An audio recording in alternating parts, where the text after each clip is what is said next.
Previous lectures we have finished up binomial distribution. जी हाँ, binomial distribution क्या है, कहाँ पे अप्लाई किया जाता है? It is a type of discrete distribution basically, जहाँ पे क्योंकि हमने यहाँ पे क्या बात की थी, यहाँ पे बात की थी ओनली 0 and 1, तो रिजल्ट में भी सक्सेस या तो सक्सेस होगा या फेलियर होगा। सो क्या कॉन्सेप्ट है, क्या फॉर्मूला यूज होता है, किस तरह से मीन और वेरिएंस कैलकुलेट किए जाते हैं या अदर मूवमेंट्स कैलकुलेट किए जाते हैं, वो भी हमने प्रॉब्लम्स के थ्रू पूरा का पूरा सॉल्व किया है। Right now on the same basis इस लेक्चर में हम लोग अनदर क्लासिफिकेशन पढ़ने जा रहे हैं डिस्क्रीट का, that is called poison distribution. तो क्या होता है Poisson distribution, what is the formula use for this distribution, mean और वेरिएंस कैसे कैलकुलेट करेंगे, वो सब हम इस लेक्चर में देखेंगे। तो चलिए अपना लेक्चर स्टार्ट करते हैं on Poisson distribution. So Poisson distribution, अब पॉइजन डिस्ट्रीब्यूशन क्या है? Basically Poisson distribution as a limiting case of binomial distribution. ये भी यहाँ पे एज अ क्वेश्चन आ जाता है कि कमेंट ऑन दिस स्टेटमेंट कि Poisson distribution as a limiting case of binomial distribution. तो दोनों में डिफरेंस क्या है, बस ये मेनली आपको ध्यान रखना है। बाकी यहाँ पे डिस्कवर्ड बाय लिखा है, this is discovered by SD Poisson in 1837। अब बायनॉमियल कहाँ लगाना है, पॉइजन कहाँ लगाना है, मेनली मुझे यहाँ पे ये पता होना चाहिए दोनों रिकॉग्निशन कैसे करने हैं। सो बायनॉमियल के केस में हम कब अप्लाई करते हैं या किस डिस्ट्रीब्यूशन में बायनॉमियल डिस्ट्रीब्यूशन अप्लाई करना है? When we know n and p। अगर आपको n और p पता है, यानी नंबर ऑफ ट्रायल्स पता है, मुझे प्रोबेबिलिटी ऑफ सक्सेस पता है, then I can apply simply binomial distribution. But if I says that the n is infinity, अगर आपका n जो है वो इनफाइनाइट चला जा रहा है, यानी नंबर ऑफ ट्रायल्स बहुत ज्यादा हैं और प्रोबेबिलिटी ऑफ सक्सेस हमारा 0 की तरफ जा रहा है, सच दैट ये जो वैल्यू है n into p that is always finite, that is 0 के इक्विवेलेंट एक तरह से वैल्यू की तरफ जाएगी, फाइनाइट एक फाइनाइट वैल्यू बनेगी। राइट n तो हमारा इनफाइनाइट है बट p हमारा बहुत कम है, तो उस वजह से ये जो कंप्लीट मल्टीप्लिकेशन होती है बहुत ही स्मॉल एक फाइनाइट वैल्यू बनती है। तब इस केस को हम यहाँ पे बोलते हैं पॉइजन डिस्ट्रीब्यूशन। राइट है बायनॉमियल का ही case, but when n is very large and p tends to very small, उस केस को हम बोलते हैं पॉइजन। और इस केस के अंदर हम यहाँ पे n into p का जो प्रोडक्ट है इसको हम क्या ट्रीट करने वाले हैं, लैम्डा ट्रीट करने वाले हैं। राइट सो अगर आपको याद हो प्रीवियस लेक्चर हम लोगों ने बायनॉमियल डिस्ट्रीब्यूशन का मीन पढ़ा था, and that mean is equal to what, np, और इसी np को मैं यहाँ पे क्या बोल रहा हूँ, लैम्डा। तो बेसिकली आप इसमें देखोगे जब हम ड्राइव करेंगे तो the mean of the Poisson distribution is nothing but lambda, क्योंकि पॉइजन क्या है, Poisson is nothing but a case of binomial distribution जहां पे n is very large and p is very small. Right so इसका जो derivation है, जो इसका फॉर्मूला है, वो भी बेसिकली यहीं से ड्राइव होता है कि from the binomial distribution we have know this formula कि if there is n number of trials and we want to compute the probability of r success, then px is equal to r is equal to written as ncr q to the power n minus r and p to the power r। अगर मैं इसको expand करूं, right अगर हम NCR को expand करते हैं तो NC1 अगर हमने लिखा तो कैसे एक्सपैंड करते हैं, we will write n over factorial 1, या अगर मुझे NC2 लेना हो तो n-1 ओवर फैक्टोरियल 2, 2 का मतलब क्या होता है 2 into 1। सो ये कितने टाइम एक्सपैंड होता है, जितना आपका ऊपर टर्म्स लिखी जा रही हैं वो और नीचे टर्म बराबर ही होती हैं जो हमारा यहाँ पे सफिक्स में लिखा होता है। तो अगर यहाँ पे लिखा है NCR तो इसका मतलब क्या हुआ, n-1 n-2 as on up to n-r+1। जी हाँ, एक पावर कम जाती है, अगर यहाँ पे 2 लिखा था तो ये -1 तक एक्सपैंड होता है। तो in the same way this is the general method, this is the general formula you can say कि NCR को हम एक्सपैंड कैसे करते हैं, n-1 n-2 as on up to n-r+1 divided by factorial r। Now उसके बाद q क्या होता है, we have already studied that p plus q is equal to that is 1। सो यहाँ पे q को हमने रिप्लेस कर लिया 1 minus p से, and p is replaced as it is, तो p to the power r। Now अब हम ऑलरेडी देख चुके हैं यहाँ for Poisson distribution np is equal to another variable that is lambda. So यहाँ से p की वैल्यू क्या बनेगी, p की वैल्यू बनेगी लैम्डा बाय n। सो अगर p की वैल्यू मैं यहाँ पे रिप्लेस कर दूं तो इस इक्वेशन को मैं लिख सकता हूँ n into n-1 into n-2 as on up to n-r+1 divided by factorial r। यहाँ पे 1 minus p है तो this 1 minus p become 1 minus lambda to the power by n to the power n minus r, और ये p है तो ये भी हो जाएगा lambda by n to the power r। यानी कि अगर हम इसे सेपरेशन करें, सो सेपरेशन मतलब lambda to the power r, ये आपकी कांस्टेंट टर्म है जो बिल्कुल सेपरेट बाहर आ जाएगी, this can be lambda to the power r। उसके बाद यहाँ पे ये जो n to the power r है, ये n to the power r मैं इसके नीचे लिख रहा हूँ, यानी n into n-1 n-2 as on up to n-r+1 divided by यहाँ पे फैक्टोरियल r ना लिख के ये n to the power r इसके अपॉन में कर दिया, और into 1 minus lambda by n to the power n, और इसी को हम लिख सकते हैं माइनस r नीचे आता है ना, तो 1 minus lambda to the power n to the power r, और बचा क्या, बचा ये फैक्टोरियल r, तो ये फैक्टोरियल r भी हम यहीं पे बाहर कर देते हैं, राइट। सो क्या किया, बायनोमियल डिस्ट्रीब्यूशन की इक्वेशन थी, उस बायनोमियल डिस्ट्रीब्यूशन की इक्वेशन को एक्सपैंड किया, उस एक्सपेंशन में q की जगह 1 माइनस p और ultimately p is replace by lambda by n। तो जैसे आप रिप्लेस करेंगे आपको ये इक्वेशन यहाँ पे जनरेट होने वाली है। अब इसी इक्वेशन को यहाँ पे क्या लिख सकता हूँ, ये है n to the power r, यानी n कितने टाइम्स है, n r टाइम्स है, और ये जो ऊपर आप टर्म्स देख रहे हो ये टर्म्स भी कितनी है, ये टर्म्स भी r होती हैं। दैट मीन्स अगर मैं इस n to the power r ना लिख के यहाँ पे लिख दूं n into n into n into n dot dot dot n, तो हर एक टर्म के अपॉन में क्या आ जाएगा, हर एक टर्म के अपॉन में सेपरेट n आ जाएगा, राइट। सो मैं इस एक्सप्रेशन को ऐसे भी लिख सकता हूं कि ये आपका बदल जाएगा lambda to the power r divided by factorial r, n upon n, n minus 1 upon n, n minus 2 upon n, minus n minus r plus 1 upon n, as so on, right? Or into 1 minus lambda by n to the whole power n, or 1 minus lambda by n to the whole power r, right. So कुछ नहीं करा, केवल इस case को आपने expand किया है, इस केस को एक्सपैंड करके हमें ये टर्म यहाँ पे मिल गई। अब अगर हम यहाँ पे देखें तो यहाँ से n कैंसिल आउट हो रहा है, और अगर आप इन टर्म्स को देखोगे तो this term is basically written as 1 minus 1 by n, this term is basically written as 1 minus 2 by n। Similarly जो लास्ट टर्म भी बनी वो क्या बनी, 1 minus r plus 1 divide by n। तो ultimately when n tends to infinity, right, इस complete equation के अंदर जब n को आप इनफाइनाइट पुट कर रहे हैं तो 1 अपॉन इन्फिनिटी क्या हो जाता है, 1 अपॉन इन्फिनिटी होता है 0। तो ये टर्म हुई, ये टर्म हुई, ये टर्म हुई, ये सारी की सारी टर्म क्या बन जाएंगी, ये सारी की सारी टर्म बन जाएंगी 1 माइनस 0 दैट बिकम 1। सिमिलरली ये जो यहाँ पे टर्म है 1 minus lambda by n to the power r, यानी 1 minus lambda by n and n is infinity to the power r, यानी again 1 to the power r, तो ये भी क्या बन जाएगा, ये भी हमारा 1 बन जाएगा। यानी कि इस एक्सप्रेशन में ये टर्म भी 1, ये टर्म भी 1, ये टर्म भी 1, सभी की सभी टर्म्स यहाँ पे 1 हो चुकी। तो बचा क्या, बचा मेरे पास lambda to the power r divide by factorial r into 1 minus lambda by n और होल पावर n। अब यहाँ पे मैंने n को पुट नहीं किया बिकॉज अगर मैं यहाँ पे n को पुट कर दूंगा infinity, so this become complete answer infinite, क्योंकि any value power infinity that is infinity, so ये आपको इनफाइनाइट रिजल्ट दे देगा। तो इसलिए हमने यहाँ पे n को इन्फिनिटी पुट नहीं करा, यहाँ हम लिखेंगे limit n tends to infinity. अभी हमने इस फैक्टर पे n की वैल्यू को पुट नहीं किया। Now this factor further written as lambda to the power r divided by factorial r. Now 1 minus lambda by n, ये जो यहाँ पे टर्म लिखी है lambda by n, इसी टर्म को हमने ऊपर बना दिया, तो यहाँ पे हमने माइनस n by lambda और इस टर्म में माइनस n by lambda बनाया, यानी माइनस 1 by lambda से, माइनस lambda से क्या कर दिया, इसकी होल पावर माइनस लैम्डा। तो पावर पावर क्या होती है, मल्टीप्लाई। सो जब पावर पावर मल्टीप्लाई होती है तो minus n by lambda into minus of lambda, तो ये कैंसिल आउट हो जाएगा, माइनस माइनस क्या हो जाएगा प्लस। तो अल्टीमेटली यही बनना है। तो हमने इस फैक्टर को इस फॉर्म में पेश कर दिया 1 minus lambda by n whole power minus n by lambda और इसकी होल पावर माइनस लैम्डा। ऐसा क्यों किया, बिकॉज ये जो अंदर टर्म बन रही है that is 1 minus lambda by n, या इसे मैं लिख सकता हूं 1 minus 1 upon n by lambda, right. So ये जो n बाय लैम्डा हमने यहाँ बनाया, इसी को हमने यहाँ पे पावर में बनाया माइनस n बाय लैम्डा, और इस चीज को करने के लिए हमने यहाँ पे माइनस लैम्डा की पावर बनाई है, राइट। सो ये एक डेरिवेशन है, आ चुका है, दैट्स व्हाई मैं आप लोगों को इस पे लेक्चर में आप लोगों को बता रहा हूँ कि बायनोमियल डिस्ट्रीब्यूशन से स्टार्ट करते हुए पॉइजन डिस्ट्रीब्यूशन तक कैसे पहुंचना है, किस तरह से पॉइजन का फॉर्मूला बेसिकली आने वाला है। सो फर्स्ट ऑफ ऑल हमने इसे एक्सपैंड किया, एक्सपैंड करने के बाद हमने एक तरह से n को फिनिश अप किया, यहाँ पे n को इन्फिनिटी पुट किया, बट ये जो वैल्यू है ये n को इन्फिनिटी नहीं रखना है, अदरवाइज कंप्लीट आंसर इनफाइनाइट हो जाएगा। तो हम इसे इस फॉर्म में रखेंगे।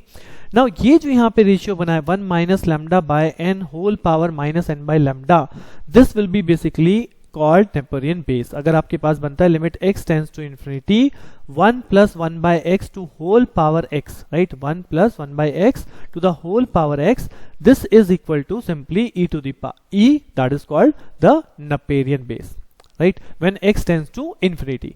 अब यही सेम चीज आपकी हमने यहाँ पे फॉर्म करी है। यहाँ पे टर्म क्या बन रहा है, यहाँ पे टर्म बन रहा है 1 minus lambda by n whole power minus n by lambda. तो अल्टीमेटली है क्या 1 प्लस, अगर मैं इसे लिखूं 1 over minus n by lambda, और इसकी पावर भी हमने क्या बनाई माइनस n बाय लैम्डा। तो ये टर्म बेसिकली क्या रिप्रेजेंट कर रही है, ये टर्म रिप्रेजेंट कर रही है the Napierian base e, right. So यहाँ पे जो हमने टर्म बनाई है, इस टर्म की वजह से जब आप इस वैल्यू को e से रिप्लेस कर देंगे तो ये फॉर्मूला क्या बदल जाएगा, फॉर्मूला बदल जाएगा lambda to the power r into e to the power minus lambda divide by factorial r, right. So this is called the Poisson distribution formula, जहां पे आपको आर सक्सेस का प्रोबेबिलिटी कैलकुलेट करना है, तो उसके लिए फॉर्मूला यूज होगा lambda to the power r e to the power minus lambda divide by factorial r, where what is lambda? Lambda is nothing but the product of n into p, and n is very very large over here and p is very very small. That is the main difference between binomial and the Poisson, right. So ये Poisson distribution का formula है। अब अगर मैं same to same binomial के base पे चलूं, अगर आपको बायनॉमियल याद हो, तो इस फॉर्मूले के बाद हम लोगों ने किया था रिकर्शन फॉर्मूला। तो रिकर्शन फॉर्मूला भी यहाँ पे लिखा हुआ है, you can calculate probability of r plus 1 by the formula lambda upon r plus 1 into probability of r, यानी कि अगर r 0 है तो ये हो जाएगा lambda into p of 0, right, p of 0, this is the p of 1 value. Similarly अगर मुझे r की जगह 1 पुट कर दिया तो ये बनेगा p2, तो ये हो जाएगा लैम्डा ओवर 2 और ये हो जाएगा p ऑफ 1। तो पहले मुझे p0 पता होगा, p0 से p1 आएगा, p1 से मैं p2, p2 से p3, तो that's why it is called the recursion formula, right. और रिकर्शन के बाद जो हमने थिंग पढ़ी थी that is mean and variance. तो सबसे पहले मैंने यहाँ पे ड्राइव किया है mean of Poisson distribution by the same formula because this is a discrete distribution. तो डिस्क्रीट डिस्ट्रीब्यूशन में हम ऑलरेडी पढ़ चुके हैं कि जो हमारा फॉर्मूला था mu is equal to summation r is equal to 0 to n r into probability of r success. But यहाँ पे n क्या है? यहाँ पे n हमारा इनफाइनाइट है, राइट। सो इसलिए फॉर्मूले में देखिए मैंने डायरेक्टली क्या लिखा है, summation r is equal to 0 to infinity r into probability of r, and now put the value of this probability. Probability का फॉर्मूला क्या है? Lambda to the power r divide by factorial r into e to the power minus lambda. अब इसको मुझे expand करना है, right.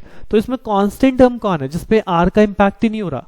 इसमें constant term है आपका e to the power minus lambda. इसको मैं बाहर कर सकता हूं, r से r कैंसिल आउट हो सकता है, तो ये समेशन साइन है, उसके बाद ये बच जाएगा lambda to the power r, और अगर r से आपने इसको कैंसिल आउट कर दिया तो ये यहाँ पे बच जाएगा फैक्टोरियल r माइनस 1, राइट। अब अगर r आप देखें तो यहाँ पे अगर आप 0 रखते तो ये कंप्लीट वैल्यू 0 बनाता, और 0 के बाद मैं कोई भी वैल्यू रखूं लाइक 1 2 3 तो यहाँ पे वैल्यू बचेगी, रिमेन होगी, राइट। तो इसलिए हम यहाँ पे limit r is equal to 1 to infinity भी कर सकते हैं, फ्रॉम 0 टू इन्फिनिटी की जगह 1 टू इन्फिनिटी, और ये हो गया lambda to the power r divide by factorial r minus 1। अब इसे हम एक्सपैंड कर लें अगर, तो ये है e to power minus lambda, इसको r इज इक्वल टू 1 रखा तो ये होगा lambda divide by 1 minus 1 factorial 0 plus फिर उसके बाद लैम्डा की r की जगह 2 यानी लैम्डा स्क्वायर और 2 minus 1 that is factorial 1 plus lambda cube divide bye r की जगह 3 है तो ये हो जाएगा आपके पास 2 फैक्टोरियल 2 प्लस r की जगह 4 तो lambda 4 divide by factorial 3 as on up to infinity, right. तो इसमें कॉमन टर्म क्या है? कॉमन टर्म है lambda. So if I take lambda common then ये टर्म बच जाएगा आपका 1 plus lambda square by factorial 2 plus lambda cube by factorial 3 as on up to infinity, and this is the something what this is called the formula for exponential expansion. जी हाँ, ये किसका formula है? ये formula बन गया e to power lambda, because we know e to power x को कैसे expand करते हैं, e to power x is equal to 1 over x plus x square by factorial 2 plus x cube by factorial 3 as on up to infinity. तो ये formula बन गया e to power lambda के लिए, और यहाँ पे बाहर मल्टीप्लाई में क्या है? Lambda into power minus lambda. तो जब मल्टीप्लाई करेंगे क्या बचेगा? मल्टीप्लाई करेंगे तो वी गॉट ओनली लैम्डा। तो यही चीज मैंने आपको पहले ही बोली थी कि पॉइजन डिस्ट्रीब्यूशन का जो मीन है that is always equal to n into P, and n into P क्या है? That is lambda, right. So जो फॉर्मूला हम लोगों ने याद किया है बायनोमियल के अंदर वही सेम फॉर्मूला है, बट यहाँ पे np की वैल्यू किसमें कन्वर्ट हो गई? The product np is replaced equals to that is lambda. Next similarly हम लोगों ने वेरिएंस कैलकुलेट किया था, तो चलिए वेरिएंस कैलकुलेशन देख लीजिए। वेरिएंस ऑफ पॉइजन डिस्ट्रीब्यूशन, तो वेरिएंस के लिए हमें पता है that is summation r is equal to 0 to infinity r square probability of r minus mu square, mu is what? Mean square. Basically if you remember the formula e of x square minus ex whole square, right. So यहाँ पे ये mean होता है तो mean का square यहाँ पे mu square हो गया, और ये ex स्क्वायर कैसे आएगा? r square into P R. तो सेम थिंग pr को यहाँ वैल्यू पुट कर दी lambda to the power r e to the power lambda minus of lambda divide by factorial r minus mu square. अब इसे expand करना है, इसमें भी वही सेम चीज है। यहाँ पे r पे कौन डिपेंड नहीं कर रहा? r पे डिपेंड नहीं कर रहा, e to power minus lambda, इसे हम कर देंगे बाहर, और समेशन के अंदर रह जाएगा summation r is equal to ये है r square lambda to the power r divide by factorial r। But same चीज है, अगर मैंने यहाँ पे 0 पुट किया तो क्या ये वर्क करेगा? ये वर्क नहीं करेगा। ये वर्क कहां से स्टार्ट करेगा? ये वर्क करेगा r is equal to 1 to infinity. So मैंने अपनी लिमिट को चेंज कर दिया, r is equal to 1 to infinity, और ये टर्म के बाद आपका एक तरह से माइनस म्यू स्क्वायर तो चल ही रहा है। जो म्यू हम ऑलरेडी कैलकुलेट कर चुके हैं, that mu is nothing but lambda. So ये बेसिकली क्या है? Lambda square. Mu square is nothing but lambda square. तो हम वो बाद में रिप्लेस कर देंगे, राइट। तो यहाँ पे मेन पार्ट है कि हमें इस फर्स्ट पोर्शन को सॉल्व करना है। तो अगर मैं इसे सॉल्व करूँ तो ये हो जाएगा e माइनस लैम्डा। सेम चीज है, वही समेशन को एक्सपैंड करना है। समेशन एक्सपैंड करेंगे तो यहाँ पे क्या बनेगा, r की जगह 1, यानी कि ये बचेगा lambda to the power 1 divide by factorial r। जब r को 2 रखेंगे तो ये हो जाएगा 2 का square lambda to the power 2 divide by factorial 2 plus 3 का स्क्वायर, आपने r की जगह 3 रखा तो 3 का square lambda to the power that is 3 और factorial 3 as on up to infinite. अब यहाँ पे क्या कॉमन हो सकता है, अब यहाँ पे लैम्डा कॉमन हो सकता है। तो अगर मैं यहाँ पे लैम्डा कॉमन कर दूं तो ये हो जाएगा e माइनस लैम्डा, लैम्डा बाहर, यहाँ पे आपका बच गया 1, यहाँ पे इस तरह से क्या बच गया 2 का स्क्वायर, लेकिन एक फैक्टोरियल 2 से कैंसिल आउट हो जाएगा तो यहाँ पे बचेगा बेसिकली 2 लैम्डा।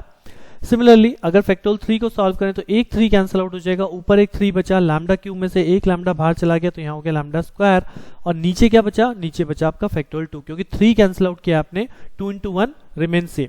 सिमिलरली जो नेक्स्ट टर्म यहाँ पे बनती है, अगर आप इसके आगे भी सॉल्व करते हो तो यहाँ होती है 4 का square lambda to the power 4 divide by factorial 4। तो यहाँ पे एक 4 कैंसिल आउट हो जाता तो मैं लिखता 4 lambda cube divide by factorial 3 as on up to infinity minus of mu square, right. अब अगर इसे फर्दर सॉल्व कैसे करूं, इसे फर्दर सॉल्व करने के लिए अगर मैं इसे यहाँ पे दो पार्ट में ब्रेक करता हूं, कैसे, इस सीरीज को हम लिख सकते हैं 1 plus lambda square by factorial 2 plus lambda cube by factorial 3 as on up to infinity, right. ये हो गई फर्स्ट सीरीज। इसके अलावा इसी को ब्रेक कर दिया, यहाँ पे मैं 1 ले चुका, यहाँ पे ना मैंने लैम्डा लिया है, तो यहाँ पे बचा क्या, यहाँ पे 2 लैम्डा था ना, तो अब बचा कितना, यहाँ पे बचा एक लैम्डा, राइट। यहाँ पे मैंने लिया लैम्डा स्क्वायर बाय फैक्टोरियल 2, जबकि यहाँ पे कितना है, यहाँ पे 3 लैम्डा स्क्वायर बाय फैक्टोरियल 2 है, तो यहाँ पे मुझे क्या लेना पड़ेगा, यहाँ पे मुझे लेना पड़ेगा 2 lambda square by factorial 2, so that this term and this term will added and becomes this 3 lambda square by 2। Similarly यहाँ पे 4 लैम्डा क्यूब बाय फैक्टोरियल 3 था, जिसमें से एक लैम्डा क्यूब बाय फैक्टोरियल 3 हमने यहाँ ले लिया, तो यहाँ पे क्या लिखना पड़ेगा, 3 lambda cube by factorial 3 as on up to infinity. So हमने एक तरह से इस सीरीज को दो पार्ट में ब्रेक कर दिया, 1 is this one and 1 is this one, और minus mu square as it is बाहर है। सो अब अगर आप इन दोनों सीरीज को देखेंगे तो ये दोनों सीरीज बहुत इजीली सॉल्व हो रही हैं। This first series is nothing but e to the power lambda and this second series is nothing but, अगर मैंने लैम्डा को यहाँ पे कॉमन कर लिया तो ये 1 प्लस 2 से 2 कट रहा है तो ये लैम्डा बचेगा, उसके बाद 3 से 3 कट जाएगा तो लैम्डा स्क्वायर बाय फैक्टोरियल 2 बचेगा as on lambda cube by factorial 3 as on up to infinity. तो ये लैम्डा के साथ फिर से क्या बन जाएगा, e to the power lambda.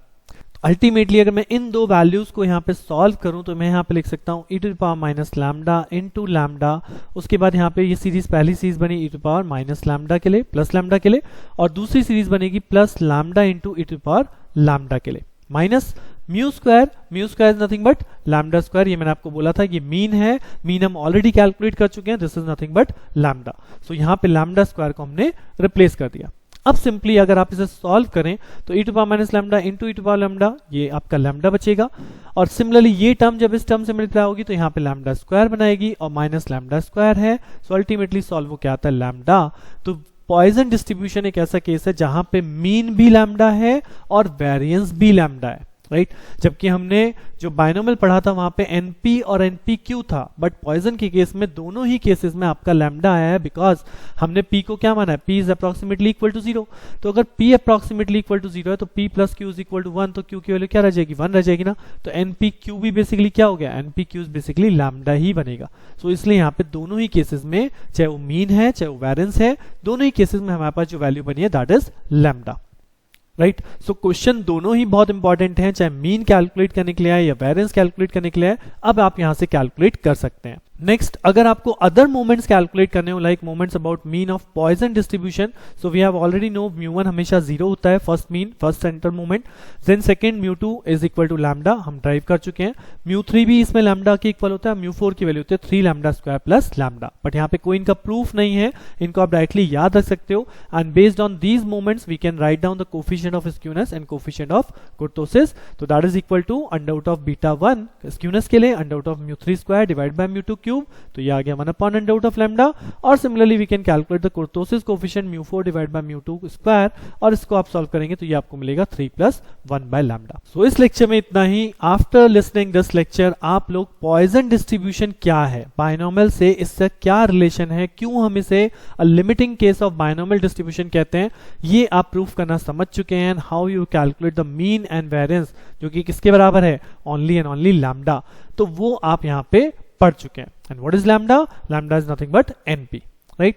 सो अब इस पे बेस नेक्स्ट लेक्चर में मैं प्रॉब्लम्स लेके आऊंगा, सो दैट तब तक आप इस लेक्चर को सुनिए दोबारा से, इन्हीं फॉर्मूलों को बेसिकली दोबारा देखिए किस तरह से कैलकुलेट हो रहा है, and then you will understand the problems based on these formulas very very easily, right.